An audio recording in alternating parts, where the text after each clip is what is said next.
ئێوارەتان باش دیداری ئەم جارەمان تایبەتە بە چاوپێکەوتن لەگەڵ جێگیری سەرۆکی پەرلەمانی عێراق بەڕێز عارف تەیفور. سەرەتا بەخێراتن دەکەم و ئەمەوێت لە پەیوەندیەکانی نێوان ئێستای هەرێمی کوردستان و بەغدا دەست پێ بکەم. پەیوەندیەکان بەرەو کوێ دەچن؟ ئایا دوای ئیمزاکردنی ئەو ینی ڕێکەوتن نامە نۆخاڵیە پەیوەندیەکان باشتر بوون؟ سەرەتا زۆر سپاسە دەکەم بۆ میوانداریە. بە حەقیقەت پەیوەندیەکانی حکوومەتی هەرێم و حکوومەتی بەغدا ناوەند باشە و بەرەو باشتری شەڕوە. پەیوەندیەکان خلافاتێکی زۆر هەبوو لە پێشەوەیکەوە ئەم حکوومەتی نوێدا بمەزرێ، پەرلەمانی نوێ هەڵببژێردرێ، خلافاتی لەسەر وەزعی پێشمەرگا، لەسەر وەزعی نەوت، لەسەر وەزعی بودجا،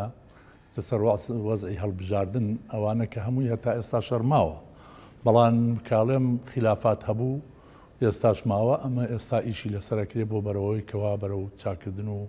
بەرەو حەلکردنی ئەو مەشاکیلانە ئەڕوا بۆ چارەسەرکردنی. تەبیعی ئاشکرای لای هەمومان کە حکوومەتی عێراق زۆر بە زەحمەت پێکێنرا لەلایەن لایەنە عێراقیەکانەوە کە خلافاتێکی زۆر بەقووەتە بوو لە بینی بە تایبەتی کتلێ عێراقی و کتلەی ئیتلافی وەتەنی کە بە وەزعی عێراقی بڵێن بە کتلەی شیعە و کتلەی سونە ناسراون. ئەو خلافاتە وای کردبوو بۆ ماوەیەکی زۆر دوای هەڵبژاردن ئێمە نەمانتوانین لە پەرلەمانە دابنیشین، وەکو پەرلەوان کۆبوونەوەی خۆی بکات، تەنها لە مودە قانونیەکەیان نەبێت کە 45 ڕۆژ دوای هەڵبژاردن توانیمان کە ڕئیسێکی عمر کە پێڵەن ڕئیس سن هەڵببژێرین و دای بنین بۆ ئەوە. بەڵام ئەو جەلسەیە بەکراوەیی مایەوە نەمانتوانی کە نیایەت پێبێنین. ئەوەش نیاتەکەی بۆ دەهات کە دەبێ ڕئیسی پەرلەمان و دوو جێگرەکەی لەگەڵ ڕئیس کۆمار هەڵببژێردرێ. بۆیە ماوەیەکی زۆر زۆری پێچوو تا مانجی 6 لە مانجی 6 توانیمان کە بگەنە نەتیجەیەک بەڕهۆی مبادرەیەکی کە لەلایەن بەڕێز جەنابی سەرۆکەوە کاک مەسعود کە مبادرەیەکی کرد بۆ گەیاندنی ئەو لایەنانە بە یەکەوە و دانیشتن لە هەولێر کە پێڵێن ڕێکەوتنی هەولێر. لەو ڕێکەوتن و لەو دانیشتنیان توانیان کە ڕێکەوتنیەک بکەن هەموو لایەنەکان لەسەر زۆر مەسایلی کە پەیوەندیدارە بە عێراقەوە کۆک بوون. لەو کۆچیانە تەبیعی گەشتنەوەکەوە ئەو پەرلەمان جەلسەی خۆی بکاوە، ڕئیسی پەرلەمان و جێگرەکانی هەردوو جێگرەکەی هەڵببژێردرێن و ڕئیسی کۆماریش هەڵببژێردرێ و دوایەوە تەکلیفی لە بەڕێز مالیکی بکرێ بۆ ئەوەی کە حکوومەتێکی تازە دروست بکە و پێک بێنێ. بەڵام بەجێ داخە بەڕاستی ئەو مبادرەی جەنابی سەرۆک کە کرا لە پێشەوە زۆر بەرەو باشی ڕۆیشت و زۆر بەرەو تەفاهمێکی باش ڕۆیشت، بەڵام لە دوایە سستێک پێوە دیار بوو و ئەو سستێ بوو بەهۆیەوە تا ئێستا حکوومەتەکەی عێراق نەیتوانیوە بە تەواوی دروست ببێەوە. تا ئێستا چەند وزاراتێکی ئەمنی ماونەوە نەگەیشتونە نەتیجە لەسەرەوەی کە لەسەر ئەو شخصانەی کە ئەو پۆستانە وەرەگرن ڕێک بکەونەوە لەسەری کۆڵ. بەڵێ باسی ئەوت کرد کە کێشەکان بەرەو چارەسەر ڕۆشتن لە وەتای ئەم حکوومەتە نوێ دروست بووە. کێشەی پێشمەرگە، کێشەی نەوت، کێشەی بودجە، مادەی 140 ئەمانە کامیان بەرەو چارەسەری کۆتایی ڕۆشتووە؟ بەرەو چارەسەری کۆتایی ناتوانم بڵێم ڕۆشتووە، بەڵام وەکو هەستەکرێت لە ناو پەرلەمانە ئەوەی کە هەستەکرێت تەفاهماتێک هەیە، تەفاهمێک هەیە لەسەر زۆر مەسایلی کە تەقەبولێک هەیە لەلایەن لایەنەکانی ترەوە بۆ زۆر مەسایل. مەسەلا بۆ مەسەلەی 170 بودجا ئەم ساڵ زۆر کێشەمان نەبوو، زۆر بەبێ کێشە توانیمان 170 لە بودجێ عێراق تەسبیت بکەین کە بۆ کوردستان تەحدید کراوە و بە تایبەتی خاڵێکی تایە کە پەیوەندیدارە بە وەزعی پێشمەرگەوە بەبێ هیچ گفتوگۆ و مناقەشە لەسەرکردنێک هیچ لایەنێک ئامادە نەبوو کە مناقەشە لەسەرەوە بکاوە، بەڵکو بەعکسەوە بە سیغەیەکی جوان و ڕەزامەندی هەموو لایەک داڕشتنێکمان بۆ کرد. بەڵام مادەی 140 میزانیەکمان بۆ تەحدید کرد بەبێ ئەوەی کە لایەنەکان مەسەلا اعتراضێ پیشان بدەن. ئەمانە هەمووی بادرێ ئەوەیە کەوا من وەکوی بینم کە ئامادەی تیا هەیە لە پەرلەمانە بۆ چارەسەرکردنی زۆر لەو کێشانە. ئەمە قانونی نەفت و غاز کە یا ساڵی 4 ساڵی ڕابردوو ئێمە نەمانتوانی داخلی هیچ جەدۆلکارێکی بکەین بۆەوەی کە لە پەرلەمانە مسادقەی لەسەر بکەین. ئەم ساڵ قانونێکیان هێنایە پێشەوە کە بۆ شەریکەی نەوتی عێراقی کە دەری بکەین قرای یەکەمیشمان بۆ کرد بەڵام هەر مەسەلا تەتەورەکەی گەیشت کاڵم وایە وسامە نزیەفی خۆی گوتی ئەم قانونا ئەبێ ڕابژیرێ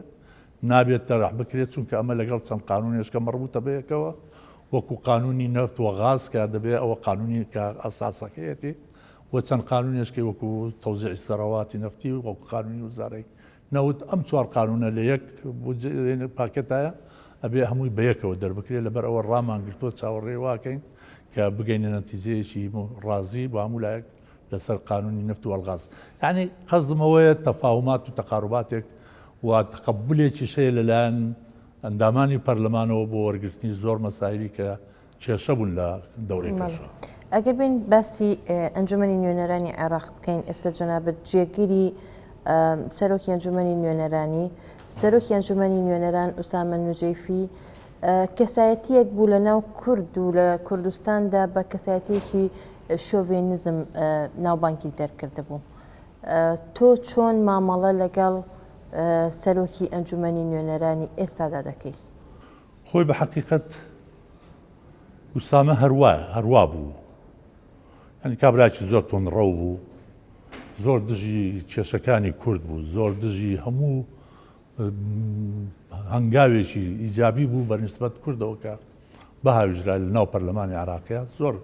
و ئەوەستای و بەرامبەری ئەوەستا بەڵام بە حکمەوەی کە ئێستا ڕیاسەتی پەرلەمانی وەرگتووەکو خۆی ڕێڕە من ڕئیسی تەرەفێکی معەن نیم و ئینەما ڕئیسی هەموو پەرلەمانی عێراقیم لەبەرەوە بێ مراعاتی هەموو لایەنەکان بە یەک چاوە بکەم هەوڵەدا بە هەموو نەوەیەک کە ئەو تەوازونا ڕابگرێ و بە حەقت من وەکو خۆمە تا ئێستا زیاتر لە ساڵێکە بە یەکەوە کارەکەین وا داخلی ساڵێکمان تەواو کرد ناڵم هیچم لێ نەدیوە بەڵام زۆر کەم شتم لێ دیوە کە دەرحەقی کورد هەنگاوی ئاویشت بێ و دژی کوردیانی قەزم و ئەگەر شتێکی لەسەر کێشەی کورد هات پێێتە پێشەوە ڕەسەن ڕێی منی لەسەر وەرگتووە بزانێت جوان ڕێی من چییە و چ نییە و لە زۆر شتایانی مڕاعاتی لە هەموو شتەکان مڕاعاتی وەزعی کوردی کردووە. بەڵێ لەو کێشەی کە لە کوردستان دروست بوو وا باسەکرا کە لیستی گۆڕانیان کوتلەی گۆڕان لە ئەنجومەنی نوێنەران زۆر جار ویستوێتی کە لیژنە پێک بهێنرێت بێن بۆ کوردستان کە ینی بۆ لێکۆڵینەوە بەداداچوون یەکێک لەوانەیە کە ئاعتیرازی کردووە جەنابتان بوون لە ڕێی ئوسامە نجێفیە بوو ئوسامە نجێفی یعنی پێشتر پرسی پێ ئەکردی کە چی بکات یاخود چۆن بۆ مەسەلێ هەر بڕیارێکە لە سەرکردایەتی پەرلەمان وەرەگیرێ ئەبێ بە تەزامونی بێ بە تەوافقی هەموو لایەکمان بیانی سێر تەرەف بین ڕئیس و هەردوو جێگرەکەی من معارەزەیەوەم نەکردو کە خەڵک بێ بۆ کوردستان بۆ ئیستیطلاعی لەسەر وەزعی کوردستان بکەن لەسەرەوە بەڵام شتەکە دەستور ڕێگایەوە نادا کە حکومەتی مرکزی تەدەخل لە شوکاری حکومەتی هەرێم بکە لەبەرەوە واجبە لەسەر من وەکو نوێنەری حکومەتی هەرێم وەکو نوێنەری کورد لەوێ کە ئەو دەستێوەردانە نەهێڵم بکرێت کە خارجی دەستورە دەستور ڕێگا نادا بەڵام برادرانی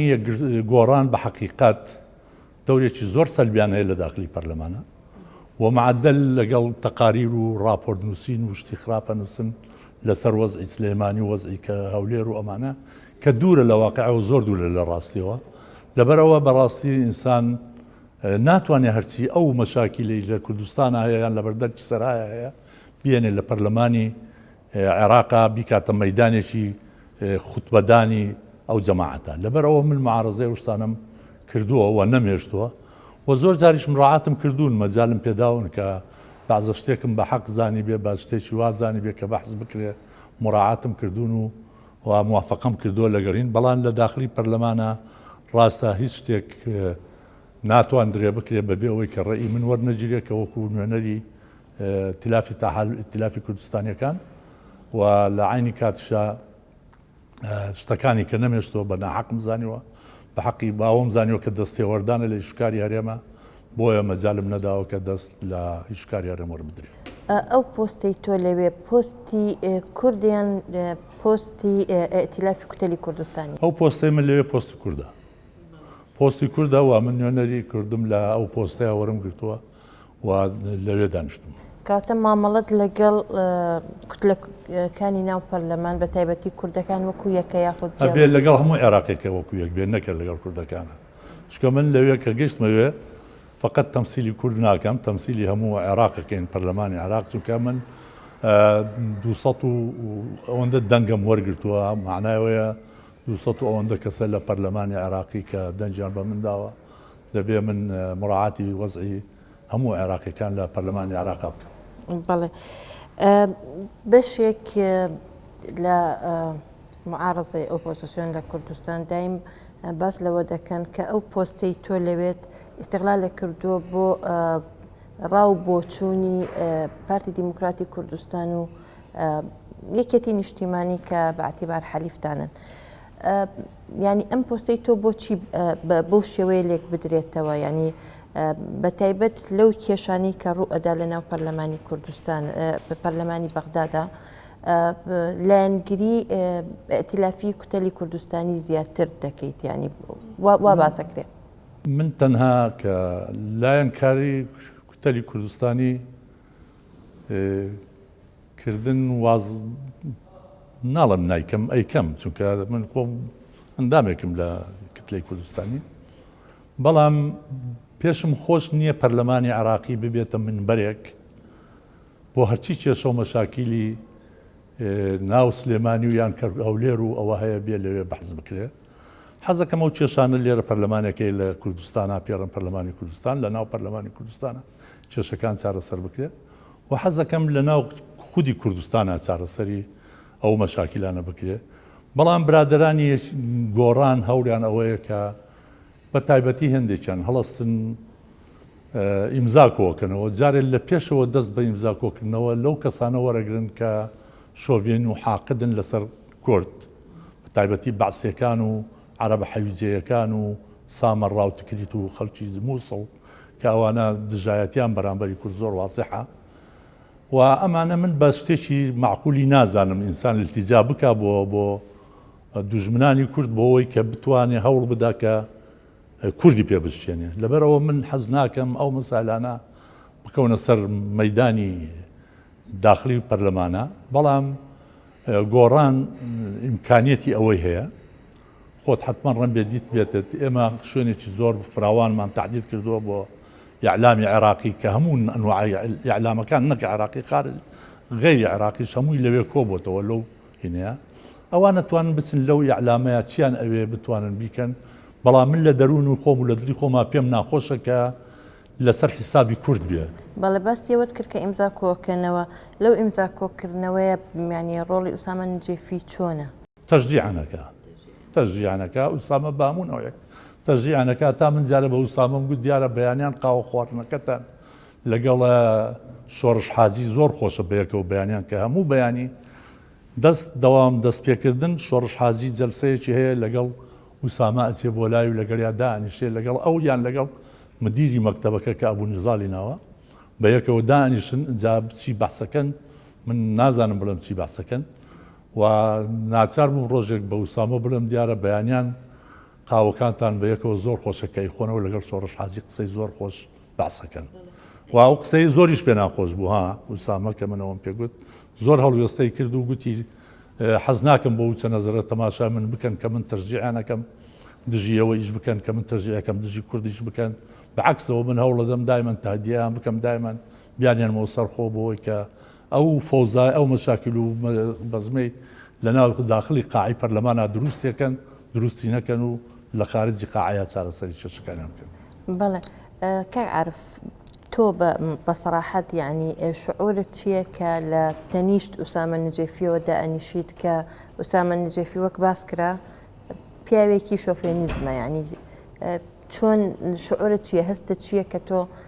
لە کورسیەک تەنیشت کورسەکەی ئەوی دانیشتی؟ من 3 ساڵ دەورەی پێشوش بەیەکەوە بووین لەگەڵ ئوسامەیە، بەڵام لە ساڵی یەکەمی دەورەی پێشوو ئێمە تووشی خلافات بووین لەگەڵ ئوسامەیە لەسەر هەر لەسەر کێشەی کورد تەبیعی. لە 3 ساڵە بێ من بینم لەگەریان قسم لەگەریان نەبوو. پێشەوەی کە جەلسەی شەوی کە هەڵبژاردننی ئێمە بۆ ڕیاسەی پەرلەمان خۆی هات بۆ لام گوتی ئێمە هەردووکمان بەیەکەوە لەمە دوایی شەکەین ئەبێ ئاش بینەوە ئەمانە و ئاش بینەوە عیلاقەمان دروست کردەوە. هەستی من چنەوەیەک بێ بەڵام من نوێنەری کوردم مەجبورم لەوێ دابنیشم و دیفاع بە هەموو نوعێک لە کێشەکانی قەزەی کوردی بکەم و برادرانش ئاگان لێ و شایدی شەدەن چی ئی دەورەی پێشوچی ئەم دەورەش نەمهێشتۆ شتێک لە بەرژەوەندی کورد نەبێ نەمێشتۆ بڕەوە دایما وەستا هەوە هەڵوێستەم کردو بەرامبەری ئەگەر بۆ خۆشم لەسەر مێز مەنەسەکە قسەم نەکردەوە نەم کردووە نووسمە ڕاستن بۆ خوارەوە بۆ دکتۆر فواد معسووم یان جاران بۆ کاک دکتۆر سعدی ئەم نووسی فلان هەڵە هەیە فلان خلافات هەیە یان فلان مەشاکل هەیە یان فلان شت ڕئیس خەریکە تەرحێکە ئاگاتان لێبی ئەو خۆتانی بۆ حەزر بکەن. شعوری من شعورەکە مەسەلەی کوردە یعنی مەسەلە لەسەر شعوری من نییە لەبەرەوە هیچ نوع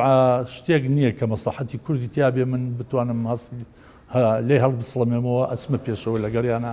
تەفاهمەکەم و تەقاڕبم لەگەڵیانایە وەکو گوتیشم لە بیدای دەست پێکردمانەوە تا ئێستا شتێکم لێ نەدیوە کە دژی کورد بێت تەنها ئەو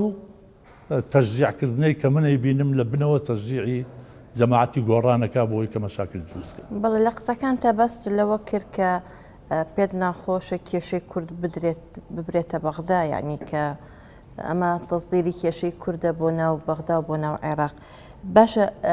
ئێوە خۆتان بە بەشێک لە عێراقدا نانێن ینی بۆ نمونە خۆ بەغداکی لێ سەرۆک کۆمار کووردە جێگیری سەرۆک وەزیران کووردە جێگیری سەرۆکی ئەنجومەنی نوێنەران کووردە ینی کورد بەشێکە لەو مؤسساتی کە لە بەغدا هەیە بۆچی هەتا ئێستا ئەو جیاوازیە هەبێ لە بینی هەرێمی کوردستان و بەغدایە کە بەنسبەت کێشەکانی کورد. ئێمە هەموو کوردین هەموو کوڕعەشایریشین ئەگەر کێشەیەکمان هەبێ بتوانین لە ناو ماڵی خۆمانە چارەسەری بکەین ئێمە بۆ کێشەکە بەرینە ناو عەشیرەتەکەمانەوە یان بیبینە ناو میلەتەکەمانەوە برین وەرە بۆمان چارەسەرکەن. ئەو کێشانەی کەوانەی هێن لە ناو پەرلەمانی عێراقیا دیانەوە بەسی بکەن من نەزانم زۆر ئاسان و زۆر سەهلە زۆر بە ئاسانی ئەیتوانن لە کوردستانە عیلاجی بکەن و چارەسەری بکەن. برادێک لە کەلار تووشی لێی دراوە تووشی شەڕ بووە من نابینم پێویست ناکابێ لە پەرلەمانی عێراقیا بیکاتە هەرا و ڕستم پیشاندا و بڵێ من لێ دراوم شورتە هەیە ئاسایش هەیە ئەمن هەیە خەڵک هەیە ئەتوانێت محاکمی کوردستانیە ئەتوانێت لە کوردستان کێشەکەیان چارەسەر نەکرد نازانی چارەسەرەکەیان تۆ ناتوانانی مسبق قەراریەوە بدەیت بڵێ بۆ من چارەسەر ناکرێت تۆ ناتوانانی قەراریەوە بدەیت مسبق نەچووی هەنگاوت بۆ نایشتۆ بۆی نەچوویتە پێشەوە بڕێ وەڵا بۆ من چارەسەر ناکرێت تۆ هەنگاوێک باوە بۆ دوو عەمەل سێ کار ئەگەر نەکرا ئەوسا ئەتوانی بێنێ بەڵام من حەزەکەم بزانین یعنی پەرلەمانی عێراقی ناتوانێت یارمەتیوان بدات چکە بۆ پەرلەمانی عێراقی لە مەسائلی عامەکەی ئیتیحادی نەبێ حەقینێتە دەخل لە شوکاری سوونی کە هەرێم بکە لەبەرەوەی سوکارەکەی فقط ناحەیەکی ئیعلامی دەوەستێ فقط ناحەیەکی ئەوەی ناوی کورد بزڕێندرێ فقط ئەوەیە دڵخۆشکردنی سۆڤێنیەکان و حەقدەکانی کوردە لەسەر کورد و ئەیلا پەرلەمانی عێراقی ناتوانێت هیچ شتێکیان بۆ بکات. بەڵێ ئەی بە محکەمەی ئیتیحادی ئەی محکەمەی ئیتیحادی جیاوازە محکەمەی ئیتیحادی جیاوازە ئەگەر مەشاکلێکە بێ لە بینی محکەمەی ئیتیحادی شەرەبێتی تێ بگەین خلافێکە بێ لە بینی حکومەتی هەرێم و حکومەتی ئیتیحادی ئەتوانی میشەکەت بەری بۆ محکەمەی ئیتیحادی بەڵام ئەگەر مەشاکلێکە تۆ هەبێ لە هەرێم و بتەوێ بیبەی بۆ حکومەتی ئیتیحادی بۆ محکەمەی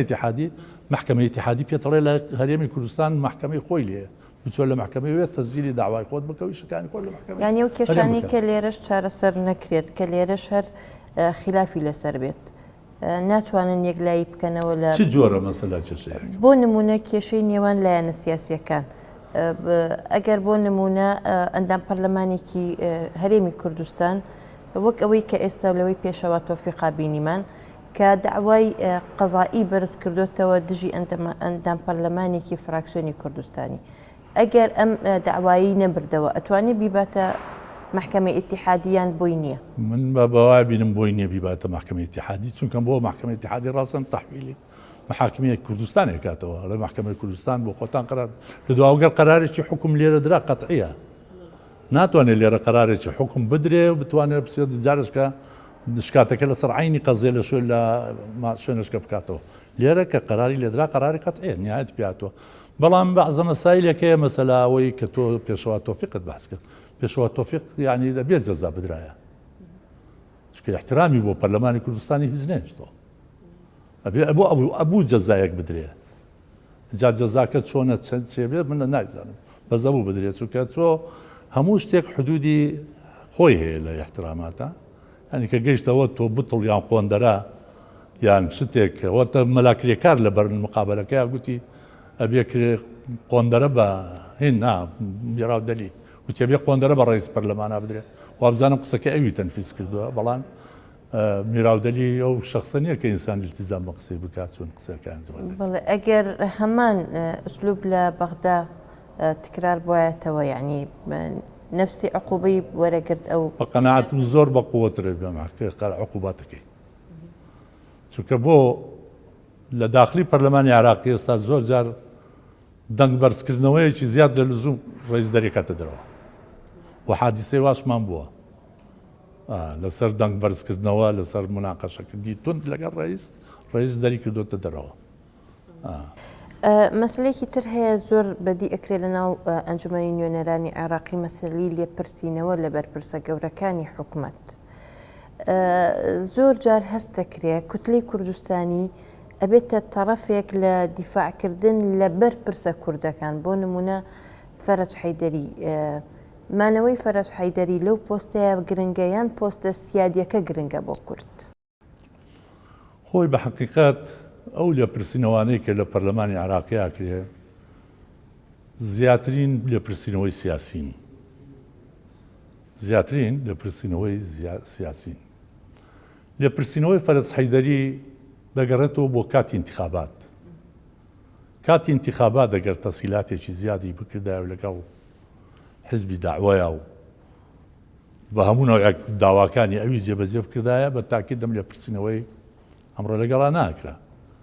و لە عینی کاتشا ئێمە وەکو کتلەی کوردستانی دیفاع لە کوێرانە لە فەرەج حەیدەری ناکەین فەرەج حەیدەری مشکلەی ئەوەندە هین نییە بەڵام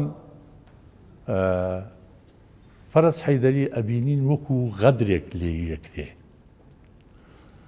لەبەرەوەی کە غەدرێکی لێ یەکرێت چونکە فەرەج مەسئولی یەکەم نییە ڕاستە لە نظامەکەیە فەرەج ڕئیسی پەرلەمانە ڕئیسی مفەوەزەیە بەڵام فەرەج سیستەمەکەی وان هەموو مفەوەزێک وەکو ڕئیس وایە تەزامونیە یعنی لەوەڵەوە تاکر من زۆر مناقەشەم لەگەڵ ئوسامە کرد کە بە تاقی تەنیا فەرەج جوابی ئەو سوالانە نەداتەوە چونکە بۆ فەرەج ناتوانێت دیفاع لە مفەوەزێشکە بکا کە دانیشتووە بۆ خۆی لەوێ حاضر بێ و ناتوانێت دیفاع لە خۆی بکە و فەرەج دیفاعی لێ بکە لەبەرەوە ئێمە بە فەرەج بەو نەوعە نابینین ئەگەر شتی لەسەر ئیسپات بوو یان شتی پێوە بەرلکە ئێمە هیچ دیفاع لە فەرەج ناکەین بەعکسەوە ڕێژ لەگەڵ خەڵکەکەی ئادەین بۆ لابردنی ئەگەر بتەوێت بکاتەوە بەڵام ئەگەر گەلە کۆمەکەی لێ بکەن و غەدری لێ بکەن ئێمە پێمان خۆش نییە کەواتە ئێوە متەمەسکن بە پۆستەکەەوە نەک بە کەسەکەەوە پۆستەکە شەر نییە بۆ کورد ببێ هەموو جار شەر نییە بۆ کورد ببێ یعنی ڕێکەوتنێک نییە کە ئەم پۆستانە دابش بکرێت ڕێکەوتن هەتا ئێستا نەگەیشتون نەتیجەیەک ئێمە لە مفاوەزات و بەحساتین بۆ تەقسیمکردنی تەوازوناتێک بکرێت لە بینی هەموو لایەنەکان بۆ ڕئیسی هەیەکانی کە هەن لە عێراقا ئەو ڕئیسی هەیەیانە بە شێوەیەکی متەوازین تەوزیع بکرێت لە بینی هەموو لایەنەکان هەموو مکەوینەکان بە کورد بە سونە بە شیعە بەڵام ئێمە تا ئێستا نەگەیشتون نەتیجە بەڵێ هەیئەی ئیتیساڵات بەجاران بۆ کورد بوو ئێستاش هەر پێم وا بێ کاک بورهانشاوی سەرۆکی ئەو دەستەیە یعنی ئەمە وا ناکات کە دوو دەستی گرنگ لە بەغدا بە دەستی کورد بێ عەرەب ئەمەی پێ قبوڵ نەکرێت بزانین خۆی مەسەلە ئەوە نییە ینی عەرەب پێی قبوڵ بکرێ یان قبوڵ نەکرێت مەسەلە تەوازوناتە تەوازونات و تەوزیعاتی پۆستەکانە ئێمە لە پۆستەکانە ئەو دۆمان بەرکەوتووە بەڵانەوەکانی کە مەسەلا لایەنی وا هەیە 4 پۆستی بەرکەوتوە 4 بەرەکەوێ مثلا وەکو شیعە 5 با یعنی مەوزوعەکە تەقسیماتە لەبەرەوە باوەڕ ناکەم عەرەبیست پێ ناخۆشبوونێکی پێ ناخۆش بێ لەسەرەوە ببێ بە نقطەی عقدەیەک لە بەردەمی عەرەبە. بەڵێ کاک عەرف زۆر جار ئێمە بیدایەت کە چبووینە بەغدا ساڵی 2023 باس لەوە ئەکرات کە ئەبێت ناوچەکانی تری عێراق چاو لە هەرێمی کوردستان بکەن لەبەرەوەی لە ڕووی دیموکراسیەوە ئەم هەرێمە لە پێشتر بوو لە ناوچەکانی تر. ئێستا وا هەستەکرێت کە بەغدا لە پێش هەرێمی کوردستانیەوە هەرێمی کوردستانەوە لە مەسەلەی پابندبوون بە مەسەلە دیموکراسیەکان و بە مەسەلەی لێکۆڵینەوە و لێپرسینەوە لە ناو پەرلەمانە ئەمە ئێستا چۆن لێکە دەیتەوە تۆ؟ من باوەڕ منەوە نابینم کە عێراق پێشکەوتوتر بێت لە کوردستان بە ناحەی دیموکراسیت بەعکسەوە وای بینم لە کوردستانە سیستەمێکی دیموکراسی باش بەرپا کراوە بەڵام ئەکتیڤیتێتی یان بەقوە یان چالاکێتی ناو پەرلەمانی عێراقی زیاتر بێت لە هینی کوردستانی من وایە بینم پەرلەمانی عێراقی ئارا و ئەفکار و جیهاتی مختلفی زۆرتیایە و ئەم جیهاتانە هەموو لایەک لە هەوڵدانێک و سیراعەکان بۆ ئەوەی کە چیە زیاتر ئەتوانێت شارعی عێراقی باشژێنێ و بەلای خۆیان ڕای بچێشێ بەڵام لەسەر ئەساسێکی دیموکراتی نەک لەسەر ئەساسی هێرش برنە سەر یەکتر و سوکردنی یەکتر و ڕێژکردنی یەکتر لە بەرچاویەوەکانیکە بەڵام بەداخەوە لە کوردستان ئەو ئۆپۆزیسیۆنەی کە هەیە پێڕین ئۆپۆزیسیۆن هەوری ڕێژکردنی سیستەمەکەدا من ئەمە بە باش نابینم یا هەوری ڕێژکردنی بدرێ بەرکو بەعکسەوە هەوری جوانی بدەین بە هەموو لایەک و لە عینی کاتشا ڕەخنەی لێ بگرین و ئەو ڕەخنانەش کە مصر بین لەسەری کە ئەبێ بەرەو باشی بڕوا چاک بکرێن نەک ڕێخنەکە بۆ ڕەخنەکە بۆ ئەوە بگرین لە پێناوی ئەوەی کە ڕەخنەمان گرتۆ و سیستەمەکە ڕەش بکەین جا لەبەرەوە من بەڕێی من هەرێمی کوردستان زۆر پێشکەوتوترە لە عێراق و بە ئەترافی عێراقیەکانیش خۆیانەڵێن کە دەیانەوێ زیاتر هەوڵ بدەن استیفادە لە تەجروبەی کوردستان وەربگرن بەڵام لە ناو داخلی پەرلەمانەوە وەکو وتم ئارا و ئەفکار و لایەنی زیاتر و پێشکەوتوترە لە ناحی ئەمنی ینی گەشە پێدانیان یاخود مافی مرۆڤ و ناحی ئەمنی ناحی مافی مرۆڤی ژانی بەڕاستی منەوە گلەیەکە لەسەر مافی مرۆڤی کوردستانەیە بە حەقی نابینم ینی بەڕاستی وای نابینم کوردستان وا ڕەش بوو بێ ناکەس بتوانێت بجوڵێتەوە نەکەس بتوانێت حرەکەتێک بکە ڕاستە چەند ڕۆژنامە نووسێک عەزیەت دراون ناڵم ڕۆژنامە نووسشتووە عەزیەت نەدراون بەڵام ئەو ڕۆژنامە نووسانە لە سنووری ڕۆژنامە نووسی خۆیان تەجاوزیان کرد یعنی وایان لە هات شخصێتی خەڵکیان بریندار کرد و خەڵکی شخصێتی خەڵک لەکەدارەکەن ئەی تۆ کە من شخصێتیەکە بریندار بکەم تەوقعی یان چاوەڕوانی چی لەوەکەم لە مقابلەکەم یعنی ئەو هەر جۆم بۆ بگرێ هەر قسە بە من بڵێت تۆ باشت گوت و منی شەر جوێنی پێ بڵێم و قسەی پێ بڵێم ئەمانە باوەڕ ناکەم مستەمەعی شەرقی بە عام گەشت بێتە ئەو مستەوایە کە تۆ هەر جوێنی پێ بدەی ئەوەر